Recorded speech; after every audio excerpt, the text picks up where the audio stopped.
ଆଜି ଗୋଟିଏ ଘାତକ ଭୂତ ବିଷୟରେ ପଢ଼ିବା, ଯାହାର ନାଁ ହେଉଛି ଚରଚୁନି। ଆପଣମାନେ ସ୍କ୍ରିନ୍ ଦେଖିପାରୁଥିବେ, ତା ନାଁଟି ହେଉଛି ଚରଚୁନି ଭୂତ।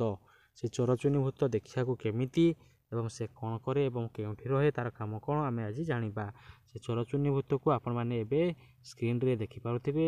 ସେ ଚରଚୁନି ଭୂତଟି ଠିକ୍ ଦେଖିବା ପାଇଁ ଏଇଭଳି ହେଇଥାଏ ଏବଂ ଆପଣମାନେ ଦେଖିପାରୁଥିବେ ତା'ର ଲୁକ୍ କେମିତି ରହିଛି।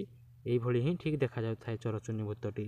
ଆଉ ସେ କ'ଣ କରେ ନା, କଥାରେ ଅଛି ମଲା ପରେ ମଧ୍ୟ ସ୍ୱଭାବ ଯାଏ ନାହିଁ। ଆପଣମାନେ ଜାଣିଛନ୍ତି, ମଲା ପରେ ମଧ୍ୟ ଲୋକମାନଙ୍କର ସ୍ୱଭାବ ଯାଇନଥାଏ। ଜୀବଦଶାରେ ଚୋରି କରି ଜୀବିକା ନିର୍ବାହ କରୁଥିବା ମଣିଷ ମୃତ୍ୟୁ ପରେ ଚରଚୁନି ଭୂତ ହୁଅନ୍ତି। କେଉଁମାନେ ଚରଚୁନି ଭୂତ ହୁଅନ୍ତି ଜାଣିଲେ, ଯେ ଜୀବଦଶାରେ ଯେଉଁମାନେ ଚୋରି କରି ଜୀବିକା ନିର୍ବାହ କରିଥାନ୍ତି, ସେମାନେ ମୃତ୍ୟୁ ପରେ ଚରଚୁନି ଭୂତ ହୋଇଯାଇଥାନ୍ତି। ଏମାନେ ଗୃହସ୍ଥ ଘରେ ଚୋରି କରନ୍ତି। ତାହେଲେ ଚୋରି କରିବା ଦେଖିପାରୁଛନ୍ତି ଆପଣ, ତାର ଲୁକ୍ଟା ସେ ଚୋରି କରୁଛି।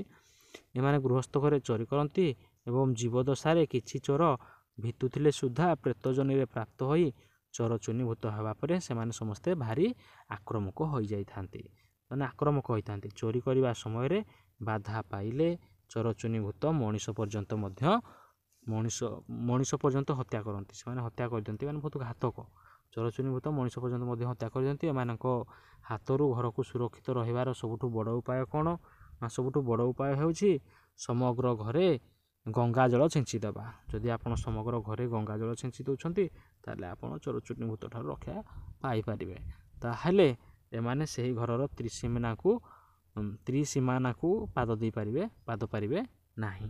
ତାହେଲେ ଏମାନେ ଯାଇପାରିବେନି। କେମିତି ନା, ଗଙ୍ଗା ଜଳ ଆପଣ ଯଦି ଘରେ ଛିଞ୍ଚି ଦିଅନ୍ତି। ତାହେଲେ ଚରଚୁନି ଭୂତ କେତେ ଆକ୍ରମକ ଆପଣମାନେ ଜାଣିଲେ।